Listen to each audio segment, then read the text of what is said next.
Hey everybody, this is Greg Johnson. Welcome back to another edition of Building Bridges with Greg Johnson, a monthly podcast. It drops every first Friday of the month, so we're talking to you on the first Friday of February 2020.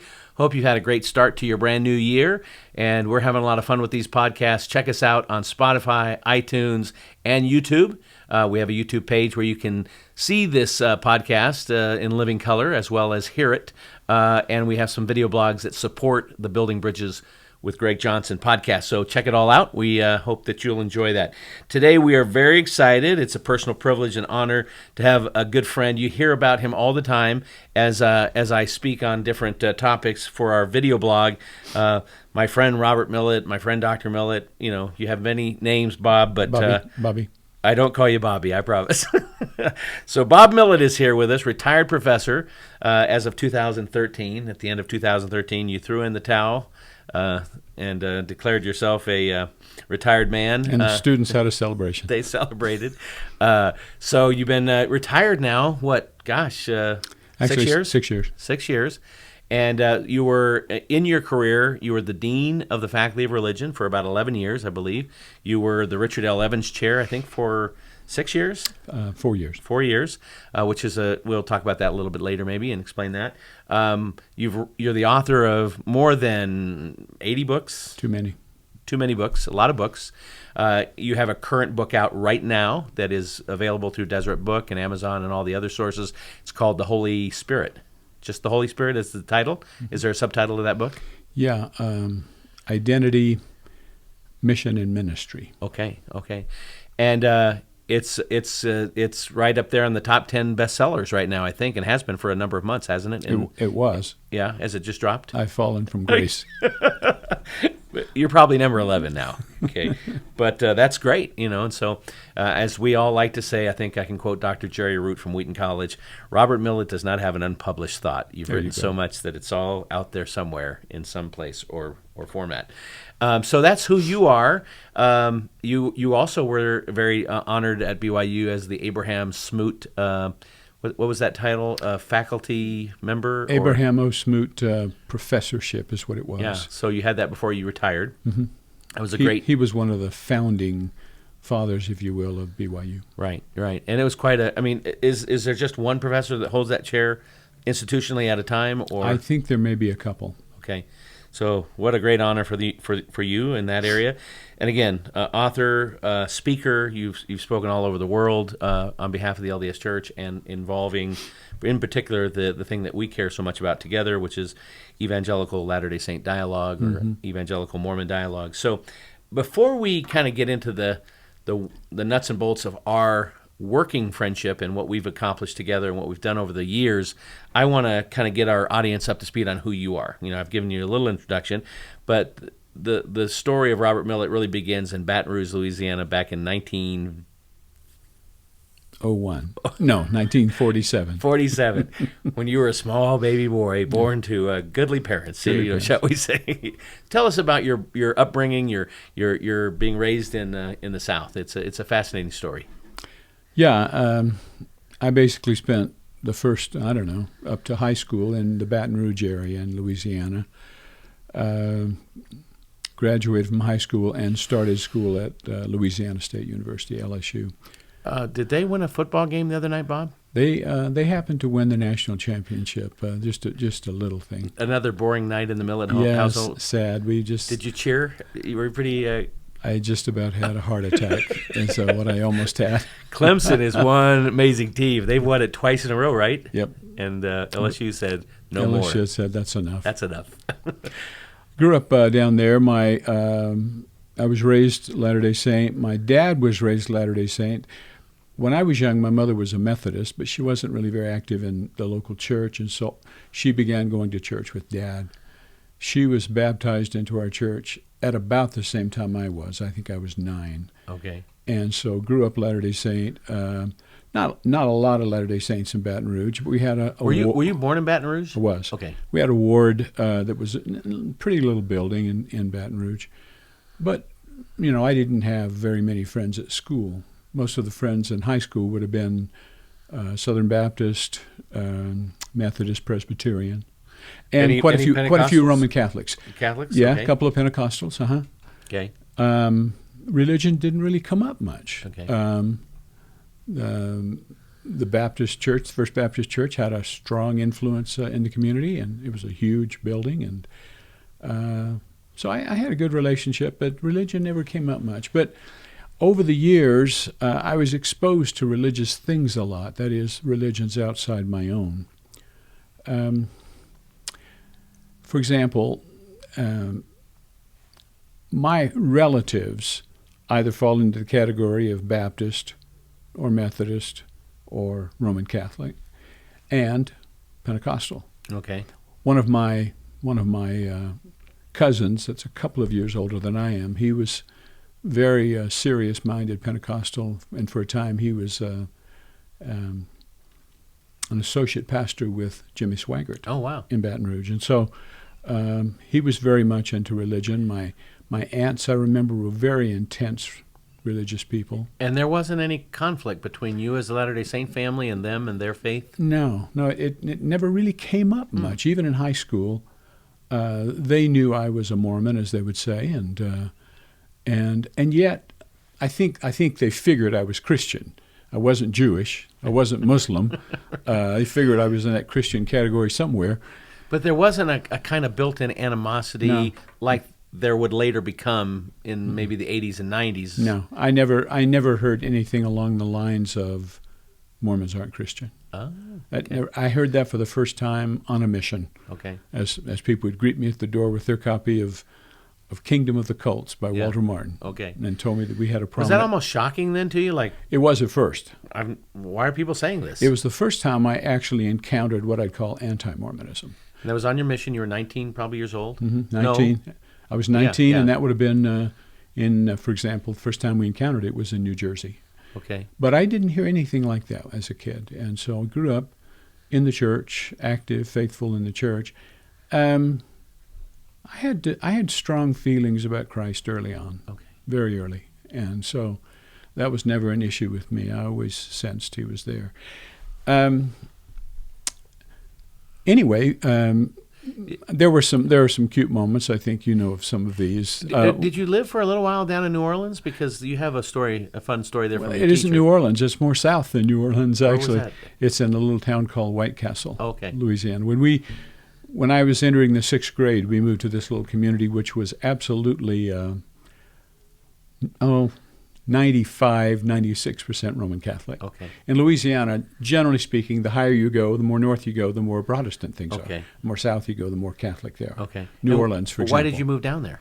Dad was a general manager of a radio station down there. Okay. And so the first day of school was one of my favorite days. That's in quotes because I was frightened to death. I didn't know a soul. And so I'm sitting at my desk, being very quiet, when the teacher, Mrs. Temple, French, she said, "Okay, before we get started, first question I need to ask, is there anybody here that's not Roman Catholic?" And I thought, oh my goodness, the first hour of school, I've got to deal with this. And I didn't know quite what to do, and I was saved by a little kid on the side over here, blonde kid. His name was Tommy, became a buddy of mine, and he raised his hand up, and she said, "You, what are you?" And he said, "I'm a Baptist." And I thought, well, if he can do it, I can do it. So I raised my hand, and she said, "What are you?" And my faith kind of failed me, and I said, "I'm a Baptist too." And I think the Lord forsook me at that point, and hasn't been back since. I think it was a sign of things to come. One day. That was actually the earliest time I guess I could say I felt. But I didn't feel any opposition in school, you know. It wasn't directed. It was a Roman Catholic community. Yeah, it wasn't directed towards you as a Latter-day Saint. It was I went down with them and had ashes put on my forehead on the right day, just as everyone else on Ash Wednesday, like everyone else did. But they probably didn't even know what Mormonism was. I don't think they had any idea. Yeah. Because you're talking like the 1960s. Yeah, late 50s, early 60s. And by 1960, we moved back to a place north of Baton Rouge, and I went to high school there. Okay. So you're back up north. You're back more in Protestant country, and so that reality. At one point, you're obviously a young Latter-day Saint man, and you have the LDS priesthood, so you're you're thinking about a mission. Yeah. So what was that like? Well, it was an interesting day. It was Vietnam War was raging. Okay. The draft board was busy, and a number of my buddies had been drafted. I had been in college and at LSU, and consequently I had what was called educational deferment. But I didn't study really hard that first year, and in fact I literally flunked out of LSU. Oh, wow. It was a wonderful day to get that little letter in the mail saying, "Nice to have you, but you better wait a while before you come back." And it was pretty devastating to me, to be honest. It really shook me up. I was a good high school student. Yeah. But I just went to college, and I didn't get any trouble. I just didn't do much. Yeah. I mean, for example, I had an English class that was on, this is at LSU, Tuesday, Thursday, and Saturday at 7 a.m. So you just didn't go Well, very often. as you would imagine, I didn't go to the Saturday class very often. And long story short, I flunked out.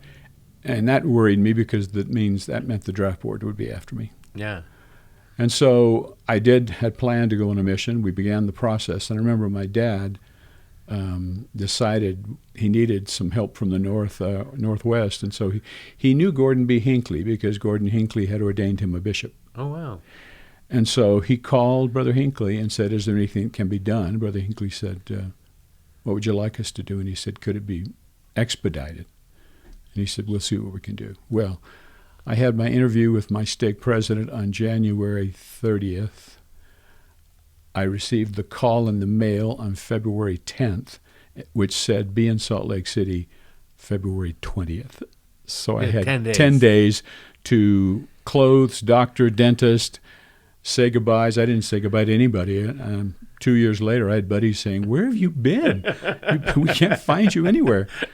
But we thought you had become a Baptist. And so I was able to get on a mission and received a ministerial deferment. So if you were on a mission during that period of time during the draft, you were not you're not required to go to Vietnam. It was not an issue in the South where I was because there weren't that many young men in the wards then.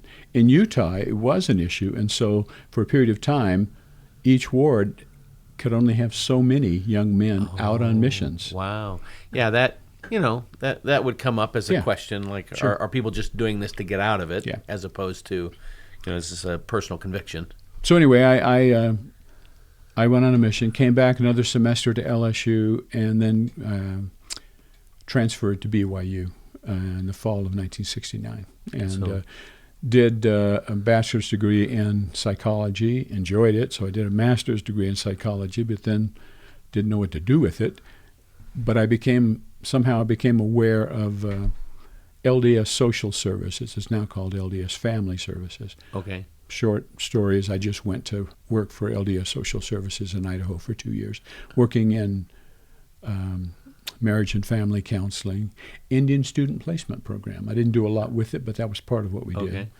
And it also handled young women who became pregnant out of wedlock and adoptions. Okay.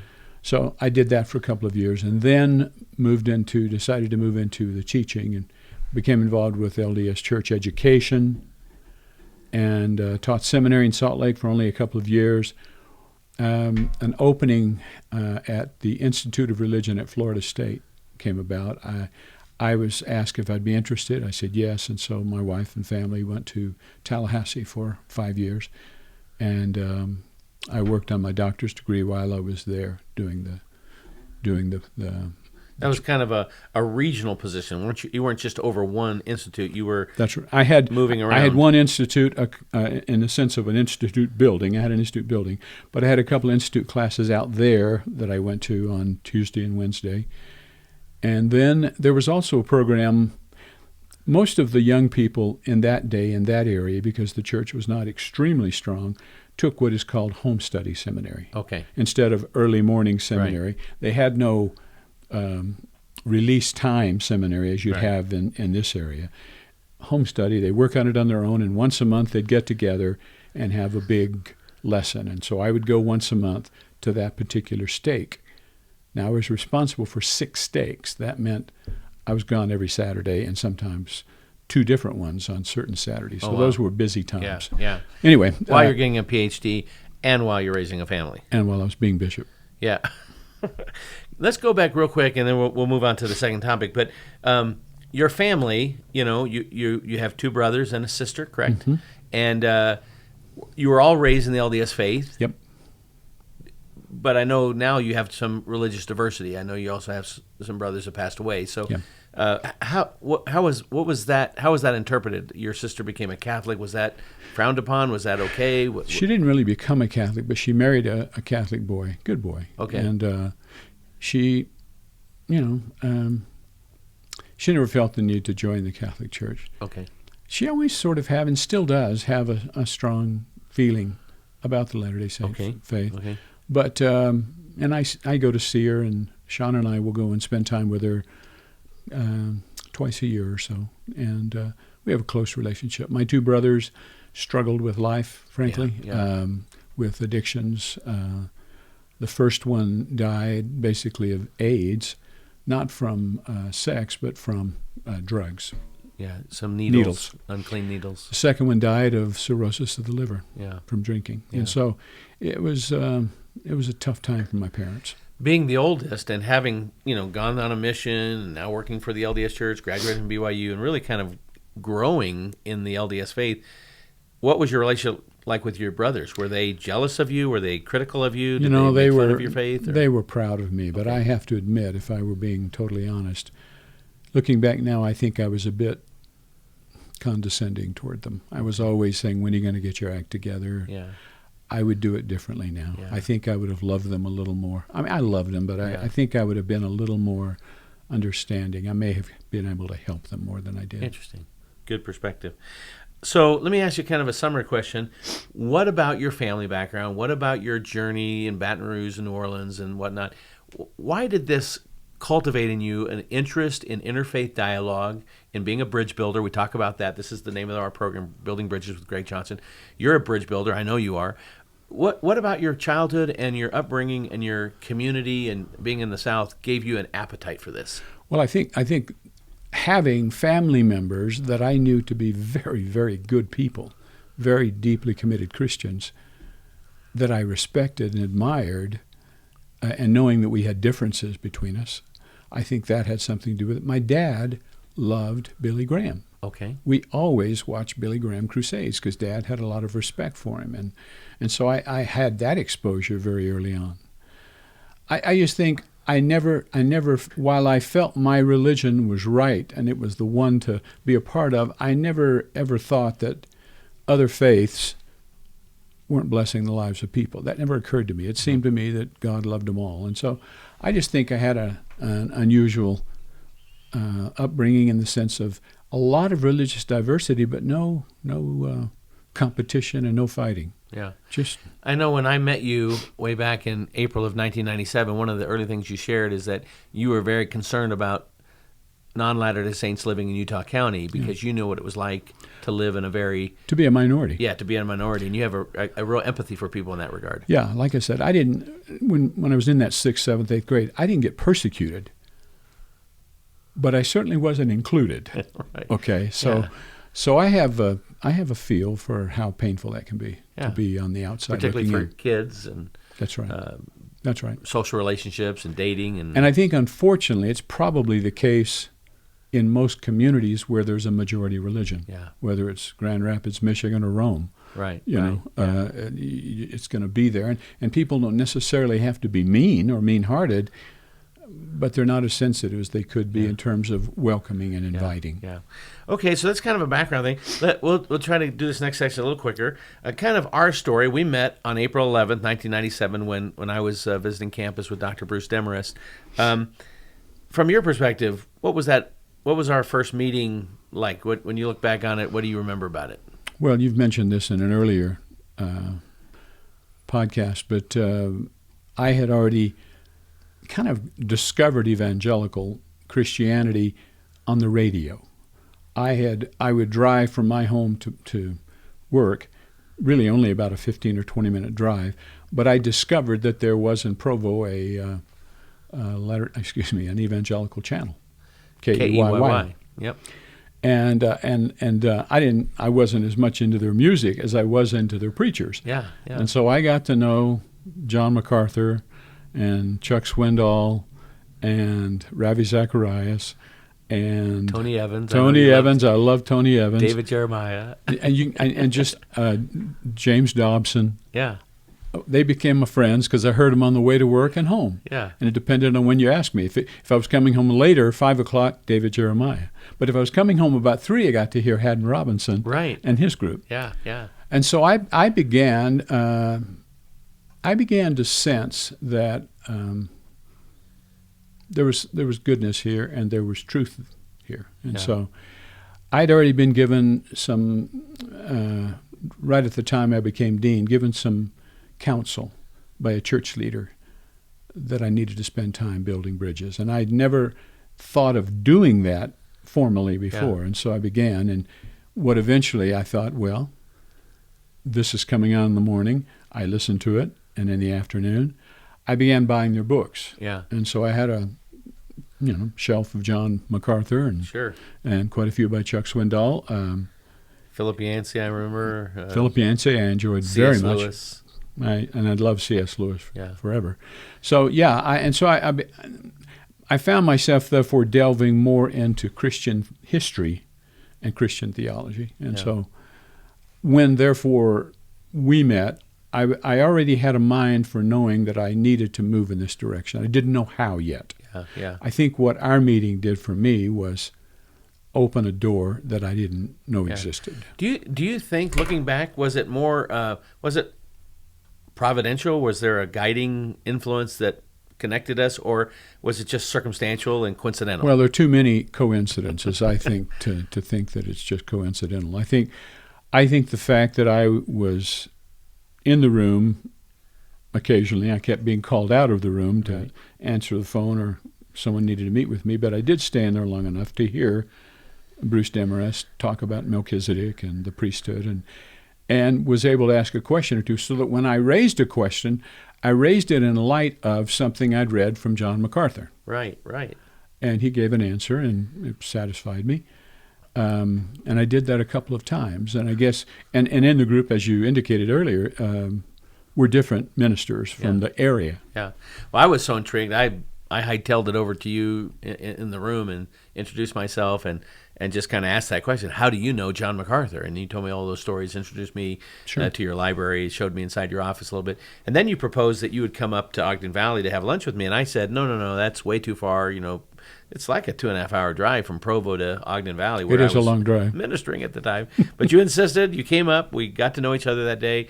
I would come down. Eventually, I moved down and changed my ministry venue. Well, the other thing we did that was fascinating is you and your associate pastor went with me and my associate dean, Brent Topp, to visit John MacArthur. Yeah, that was a fascinating weekend. Yeah, no doubt. We went to both the morning and the evening service, which were amazing.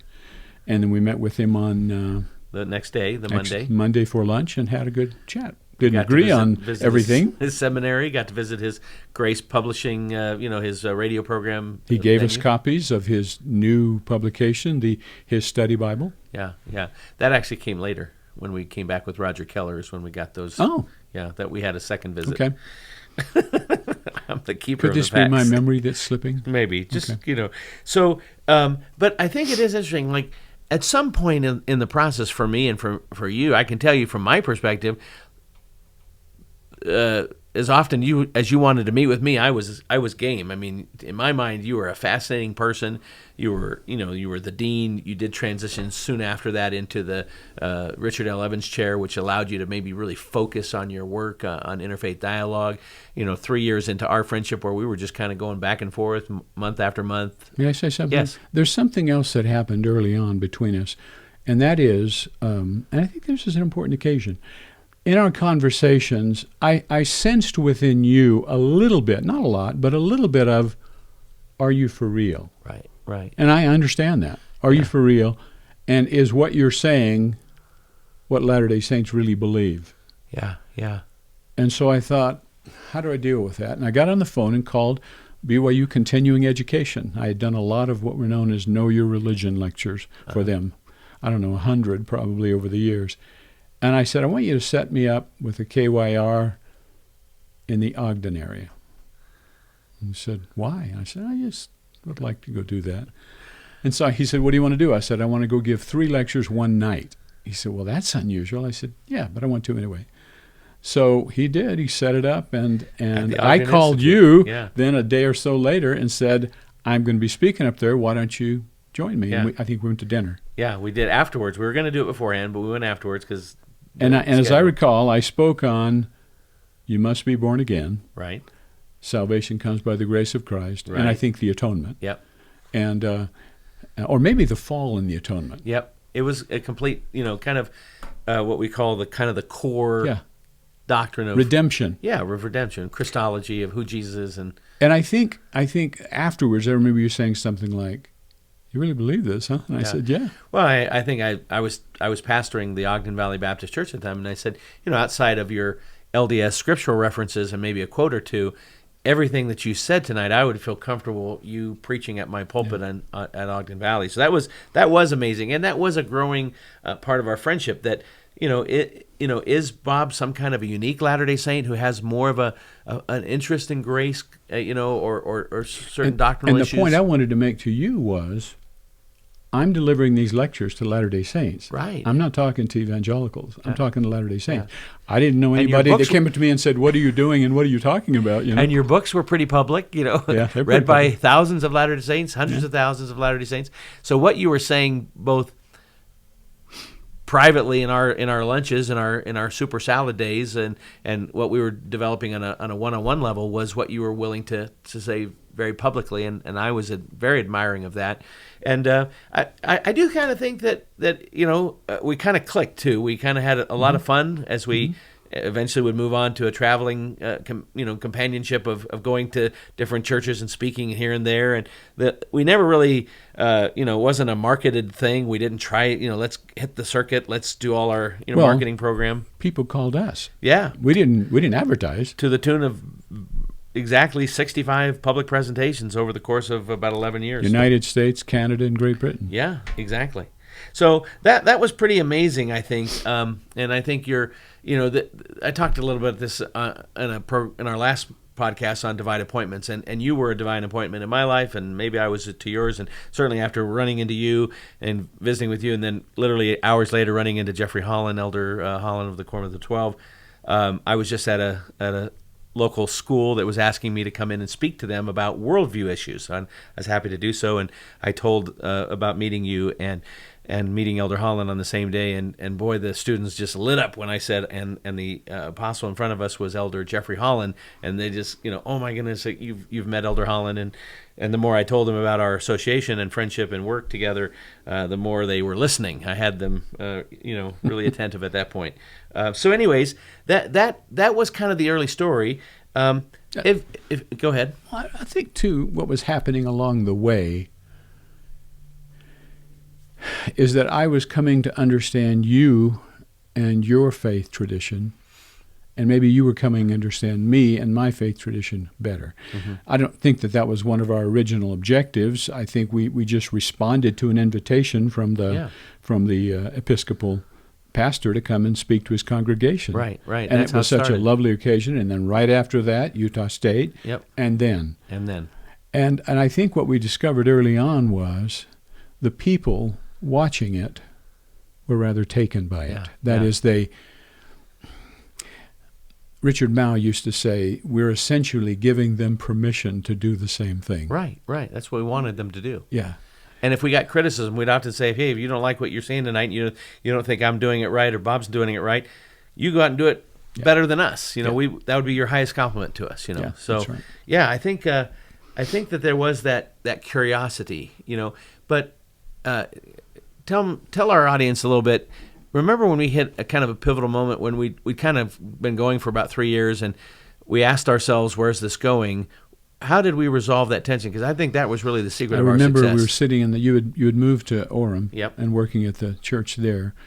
And I remember our conversation was, what's the object? What's the end point? How will we know when we're there? Where are we going? And I think both of us sensed that there's some things you don't set goals in. Right. Some things, for one thing, you don't have complete control over. Right. I think we sensed we didn't have control over what was going on. It was in higher hands. And so we decided that we would try to be our best at what we did and let God make that decision for us. Yeah. And so things went a certain direction. And it was about that point at which you said something like, do you think we ought to expand the conversation?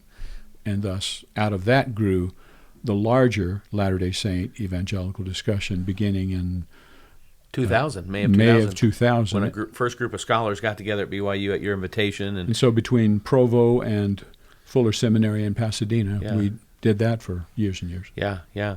So I think that's fascinating. So I really think that our ability to say, and I've used this, we've used the phrase together, we quote Rich Mao, we quote Martin Marty, convicted civility, and the idea that, if God has an agenda for Robert Millet or if God has an agenda for Gregory Johnson, we'll defer to God's agenda, but we'll just be friends. We won't shy away from, being honest and real and thorough about what we believe and try to ask honest questions of each other, but we'll always maintain that gracious, respectful civility as well. I'll ask you, I think you ought to share with the audience your experience in the process when a BYU professor asked you why you're doing this. Yeah. Oh, it was a very memorable moment for me. He was kind of perplexed that you and I were becoming such good friends and seeing me on campus and in the up in the Joseph Smith Religious Building. It was kind of just becoming a little too regular, and he knew about it, but he didn't know how to figure it out. So we had a lunch occasion, and we were at the Brick Oven down just below campus. And, we chit-chatted for a while. It was back and forth. It was very positive. But then he kind of got to the point, and he said, now, so, I hope you realize, Greg, that you're not going to convert Dr. Millet. I mean, Bob Millet is the dean of our faculty. He's not going to be converted. And I said to him, kind of to make him feel better, hey, I get that. That's not my agenda. That's not my plan. And he was just like, well, why would an evangelical even want to have a relationship with a Latter-day Saint if he's not trying to convert him? And he goes, oh, well, does that mean that you are thinking about becoming a Latter-day Saint? So that by deduction, that must have been the other reason. And I said, well, I'm not seeing that happening either. I honestly, I'm a pretty solid evangelical Christian and a pastor. So he was, he just looked at me kind of dazed almost, and his look said it all, but he actually used the phrase, he said, well, I don't get it. What's the point? If you're not trying to convert him, if he's not trying to convert you, why are you guys even talking? And it just came to me to say this. I said, I think you're the point.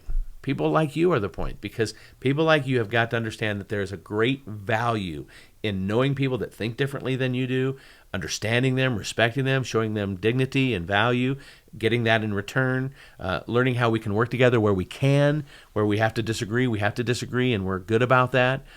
It really is more of an expression of love to stay in the relationship than to just walk away from it. Well, and even if the only motivation was curiosity, I mean, what makes people tick, Yeah, that was a great moment. I'll never forget it, because it made me. He just couldn't figure that out. So if you look back, we're going to kind of condense the last two sections that I had. As you look back, you're now in your early 70s. You're retired. Very, very early. Yeah, you're a senior statesman. You've looked back. You've been involved in Evangelical Mormon dialogue. Our relationship goes back to 97, so that's 23 years. Yeah, moving on to 23 years. But you were doing listening and engaging. I think you had gone to Notre Dame before we connected. Baylor. So you'd begun the work even before we connected. But as you look back, highlights, things you're most proud of, things that you're really that are memorable to you. Well, I think we developed the kind of friendship to where we could talk about differences without difficulty. I remember very well when we were in Boston. It had been a long day, a long night. We were both tired, and it was approaching midnight, but we were starving. And we thought, where can we go and eat something? And was it a hotel? We were, up on the top of the hotel. Went to the top floor where everybody was partying and having a great time. The football games were on. Yeah. And it was there that you and I had about an hour-plus discussion of the Trinity and the Godhead. And I thought, you can talk about stuff like that here. You can do it anywhere. Right. Nobody could have imagined what we were talking about that night. But I think what it demonstrates, though, is we were growing. Curiosity is one thing. The other thing that the principle that I've appreciated that came from Christer Stendahl years ago was the principle of holy envy. Yeah. That is, be sensitive enough in your relationship building with a person that you would be honest in heart enough to recognize things in their life or in their faith that are very attractive to you, that you wish you did better in that area. Holy envy, I think, is a good way to put it.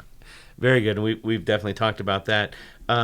So do you think there's been, looking at, kind of the 30,000 foot level, if you think of Latter-day Saint evangelical relationships in the 90s and where they're at today, as a Latter-day Saint thinker, leader, and influencer, do you think things are better between us as a result of our work and so many others also participating in this? I do. I think they're a lot better. I'll have friends occasionally say to me, I'm not so sure that your thing is working. And I'll say, what do you mean? Well, I had a conversation with my friend who's evangelical, and they said, we're definitely not Christian. I said, well, okay.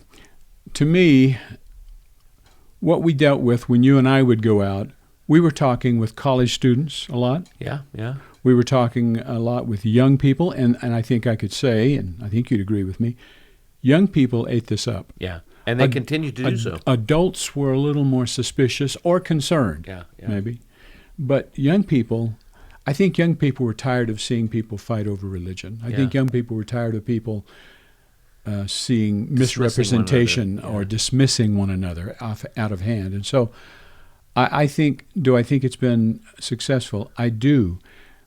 The other group we, of course, got to know well was professors at other universities that we were able to, I remember hearing one faculty member at Fuller say, I could never, ever teach my Christian history class the same way. And obviously he said I could never teach Mormonism the same way. Yeah. Well, I would say the same thing. Yeah. With me, it manifests itself, its benefit in my classroom. Right. Especially when we studied New Testament. Here we are discussing Paul. Inevitably, a student would say, well, don't most born-again Christians believe this, and this? And too often it was wrong. It was just wrong, and I didn't want to hurt their feelings, but I felt like, because I felt a sense of responsibility to you and to my other evangelical friends, I said to them, we hate it when people misrepresent us. Yeah. Why would we ever want to misrepresent anybody else? So I said, would you mind if I just tighten that screw a little bit better and help them? I think it made a difference for my students. Yeah. And so I think it's affected a lot of people. I think there's people that have simply become better at interfaith relations because of it. Yeah. No doubt many thousands of people, have seen a Bob and Greg dialogue or a Rich Mao and a Bob Millet dialogue, or I've done a few others with people like J.B. Haas or Spencer Fluman. Many have come to Utah as Latter-day Saint to meet with Latter-day Saint students as evangelical students since 2003. So you could say easily, I think Dick Bennett told me last year, and you Latter-day Saints really like to keep journals and do these things. He came to me last year and he said, do you realize since we started hosting you in our home, which was later, I think it was about 2010, he said, I've been keeping this down in my journal, you've brought over 1,000 evangelicals to our home, just in our home, and over the course of the years that we had been going to his home. And he's invited us back again, for... I'm surprised how often I either get an email or will see someone somewhere who was involved in that, and whether they were Latter-day Saint or evangelical, they'll say that was very important. One of the highlights of their college years, certainly something that was very significant and taught them a lot about how to interact with other people with different worldviews, different perspectives.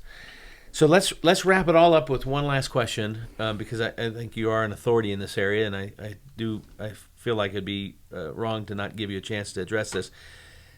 With where things are at right now, and life has changed, you are you're retiring. Rich Mao has retired, and things are slowing down, and I don't know exactly if there's a clear passing of the baton, next generation group, or that I definitely know that we would both acknowledge some.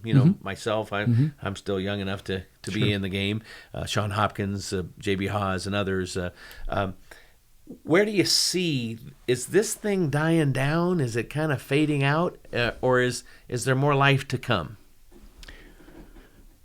I'd like to hope that there would be a second generation of young people whose parents had been in our meetings, Yeah. or who had been at Utah State when we spoke, or who had been at Mariners Church when we spoke, that had heard it and were touched by it. I would hope that their children would have been brought up in a way that they had been encouraged to do such a thing. Yeah.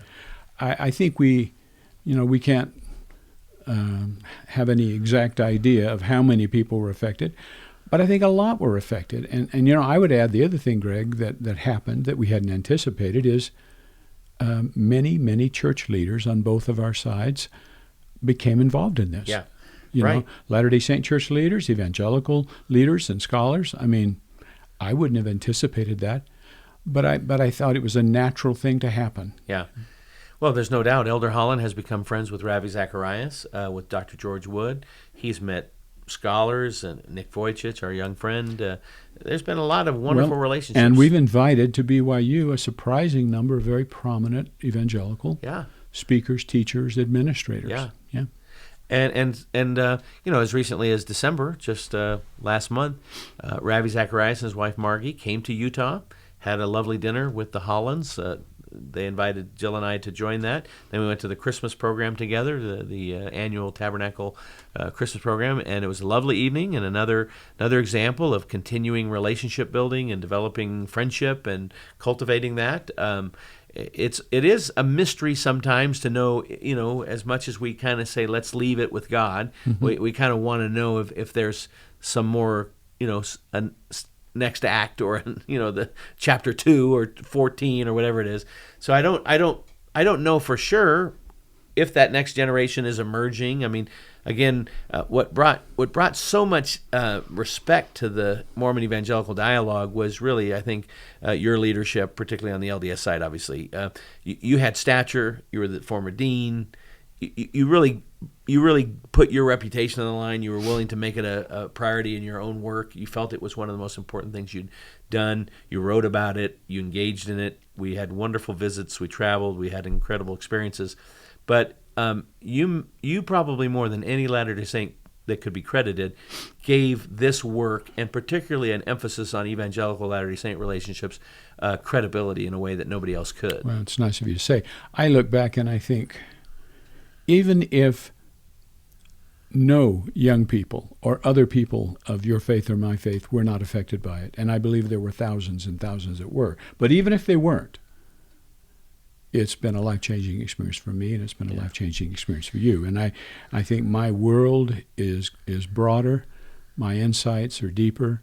The other thing that happens is you cannot engage in this kind of a serious relationship without asking yourself hard questions about your own faith. Yeah, you learn a lot about your own faith. Or I want to find a way to explain what we believe about this in a way that you would understand. Yeah. And that takes some thinking. Yeah. And so I think, I've often said, I've learned a ton about Christian history and Christian theology in the last 23 years. Yeah. I've learned half a ton about the theology of the Church of Jesus Christ of Latter-day Saints. Well, and I have said, as you know, I'm finishing up the final edits and whatnot of a book that I've been writing about the journey that we've taken in the last 25 plus years. And I say in that book, there is not a person that I know of who has read more Latter-day Saint and evangelical books, period, bar none. I know of no evangelical scholar, people like Craig Blomberg and Dr. Mao and a whole host of people that we know are very, very respectable scholars. I just don't know that anybody has read as much as you have on all the topics, doctrinal, history, relationship. I mean, it's really been amazing. But it was a drive, Greg. Yeah. It was something impelling me to do that. Yeah. And I felt like the greatest compliment I could pay you or other evangelicals was to know something about what they believe and not to misrepresent them. On the night that you finished a tome, a 800-page book on the life of Billy Graham, his autobiography, you closed the pages, looked over to your wife and said what? I was in tears. I said, wow, yeah, what a life. And she said, what do you mean? I said, what a life. She said, you mean Billy Graham? I said, yeah. And the feeling I had was one of, this is pretty amazing. God could take this backward, ill-trained country boy from North Carolina and make of him someone who would preach the gospel of Jesus Christ to more people in history. Yeah. I mean, what came through it all, through the 800-page experience of reading it was a wonderful read, was God's working through people of all kinds of faiths to bring about His purposes. Well, you have quoted people like F. Orson Whitney. Who else have you quoted on the LDS side? B.H. Roberts. B.H. Roberts, early general authorities of the LDS Church, on something that speaks to that. And that with this we'll close. What was that quote, and what does that mean? Well, two things from Elder Orson F. Whitney, who was a Latter-day Saint apostle during late 19th, early 20th century. He said, the marvelous work and a wonder foreseen by Isaiah, chapter 29, is not a work that the Latter-day Saints can accomplish on their own. He said, it is too vast, too arduous a task. We need help from our friends and brothers and sisters of other faiths. B.H. Roberts said, the Church of the Lamb of God is basically, he called it a consortium of righteousness, made up of people who are striving to build up God's kingdom in whatever way they think they can or know they can. And thus, it would make it rather interfaith. Yeah. Do you know what I'm saying? And I think that kind of broad perspective is a healthy one because I've seen it too often. I've just seen wonderful people of other faiths being moved upon, and it was very clear to me God was using them. Yeah. Never forget Jim Bradley's illustration, church history professor from Fuller Seminary. He said, when we make a circle, we exclude. We say that this circle represents what is acceptable, what is true. And the question is, do we want to try to make it as narrow and small a circle as possible, or are we willing to push it out as far as we possibly can without, the ultimate compromise of dismissing your faith or compromising your own beliefs? But are we as a people, and those two statements seem to speak more to the inclusiveness, and That's right. Let's do all that we can to be friends, to have a relationship, to work together where we can, to be honest about our differences, talk about those things, and not just draw the tightest little circle we possibly can. So good wisdom there. Just final thought. Then I'll be quiet. And that's this. I mean, the scriptural passage that has come to mean more to me than any other in this whole endeavor is from the New Testament, where Jesus says, where two or three are gathered together, there am I in the midst of you. Now, that says to me, when people are striving to draw closer to Christ and they come together in an honest, open way, I think the Lord's pleased with it. I do too. Hey, thanks for joining us on Building Bridges with Greg Johnson. Thanks for our friendship and many years of working together. Folks, this is a podcast. Building Bridges with Greg Johnson is a podcast dedicated to advancing healthy dialogue between people who have different opinions about things. And we're going to continue to do that month after month, always on the first Friday of every month at 10 a.m. Check us out on Spotify, iTunes, and YouTube, and wherever else you can check out for podcasts, and our weekly video blogs on YouTube as well. Our video channel is Stand Together Gregory Johnson, and we would love to see you there. Thanks so much for being a faithful listener, and we'll see you next time on Building Bridges with Greg Johnson.